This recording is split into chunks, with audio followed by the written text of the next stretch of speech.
সম্মানিত মুসলিম ভাই ও বন্ধুরা, আসসালামু আলাইকুম ওয়া রাহমাতুল্লাহি ওয়া বারাকাতুহু। আমরা মহান আল্লাহর শুকরিয়া আদায় করছি এজন্য যে যিনি একটি গণ অভ্যুত্থানের মধ্য দিয়ে স্বৈরা শাসককে বিতাড়িত করে আমাদের একটি সুন্দর ও স্বাধীন দেশ দান করেছেন। আলহামদুলিল্লাহ। এখন আমাদের দায়িত্ব সবাই ঐক্যবদ্ধভাবে এই দেশ গঠনে মনোনিবেশ করা, যা ইতিমধ্যে আমাদের সরকার ও ছাত্ররা শুরু করে দিয়েছেন। তবে আমরা উদ্বেগের সঙ্গে লক্ষ্য করছি যে স্বৈরা শাসক পতনের পর দেশে ডাকাতি, বাড়িঘর লুট সহ নানা অপকর্ম করে একদল দুর্বৃত্ত দেশকে অস্থিতিশীল করার চেষ্টা করছে। এমন প্রেক্ষিতে শাহবাগে আন্দোলনে নেমেছেন আমাদের হিন্দু ভাইয়েরা, আর তাতে অনেক মুসলমানও যোগ দিয়েছেন বলে আমরা জানতে পেরেছি। হিন্দু ভাইদের উদ্দেশ্যে বলবো, বাংলাদেশ একটি সাম্প্রদায়িক সম্প্রীতির দেশ। শত শত বছর ধরে মুসলমান, হিন্দু, বৌদ্ধ, খ্রিস্টান ও অন্যান্য ধর্মের মানুষ এদেশে শান্তি ও নিরাপত্তার সঙ্গে বসবাস করে আসছে। আলহামদুলিল্লাহ। মুসলিমরা সংখ্যাগরিষ্ঠ মেজরিটি হলেও অন্যান্য সম্প্রদায়ের লোকদের প্রতি অত্যন্ত শ্রদ্ধাশীল, সহানুভূতি সম্পন্ন।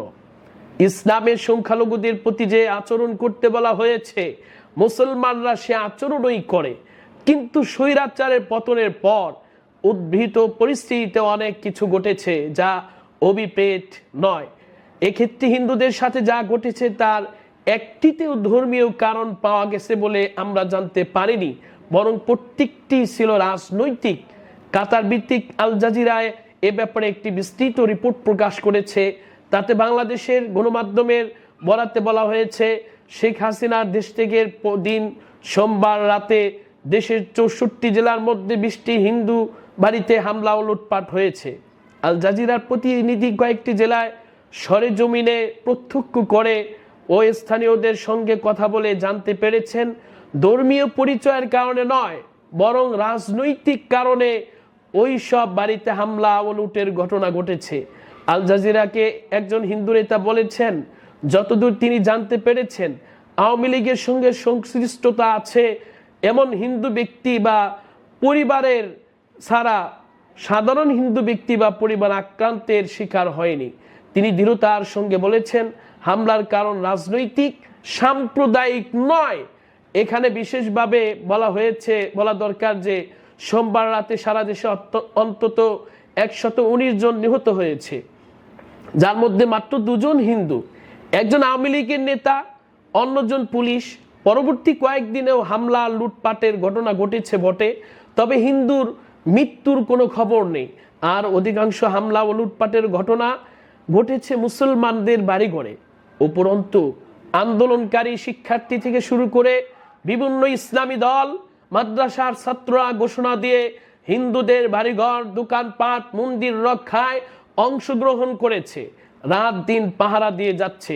এটা আসলেই বাংলাদেশ, এটাই আমার মাতৃভূমি স্বাধীন বাংলাদেশ, এটি মুসলমানদের প্রকৃত আচরণ। এরপরেও শাহবাগে যারা প্রতিদিন বিক্ষোভ সমাবেশ করছেন, আশা করছি এদেশের সাধারণ মুসলমানদের আন্তরিকতা ও ভালোবাসা তারাও উপলব্ধি করবে। হিন্দুর ষড়যন্ত্র চক্রান্তের ফাঁদ থেকে নিজেদের মুক্ত ও নিরাপদ রাখবেন, এটাই কাম্য। অন্যদিকে মুসলিম যে ভাইয়েরা হিন্দুদের এসব সমাবেশে অংশগ্রহণ করেছেন, তারা একদিকে একটি মুসলিম দেশের বিরুদ্ধে চক্রান্তের অংশ হচ্ছেন, অন্যদিকে এর মাধ্যমে নিজেদের ইসলাম থেকে খারিজ করেছেন কিনা ভেবে দেখবেন। কারণ সুনানে আবু দাউদে উল্লেখ আছে একটি হাদিস, রাসূলুল্লাহ সাল্লাল্লাহু আলাইহি ওয়াসাল্লাম স্পষ্ট বলে দিয়েছেন, মান তাশাব্বাহা বিকাউমিন ফাহুয়া মিনহুম, যে ব্যক্তি অন্য জাতির সাদৃশ্য অবলম্বন করে সে তাদের দলভুক্ত বলে গণ্য হবে। আল্লাহ তাআলা বলেন, তাওয়ানু ওয়ালাল বিররি ওয়াত তাকওয়া ওয়ালা তাওয়ানু ওয়ালাল ইসমি ওয়াল উদওয়ান, সৎকর্ম ও তাকওয়ার ক্ষেত্রে তোমরা একে অপরকে সাহায্য করো, পাপ সীমা লঙ্ঘনে একে অপরকে সহায়তা করো না, আল্লাহকে ভয় করো, নিশ্চয় আল্লাহ তাআলার শাস্তি কঠোর। সূরা মায়েদা আয়াত নাম্বার 2।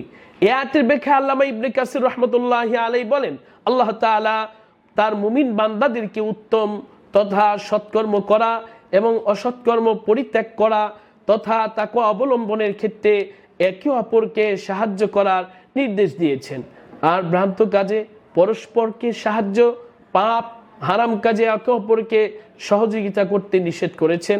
তাফসীর ইবনে কাসির 3 নম্বর খণ্ড 10 নম্বর পৃষ্ঠা। আল্লাহ তাআলা আমাদের সবাইকে সঠিক বুঝদান করুন এবং সকল শিরিক মিশ্রণ হতে মুক্ত থেকে খালেস মিল্লাতে ইব্রাহিমের উপর অটল থাকার তৌফিক দান করুন। আমিন।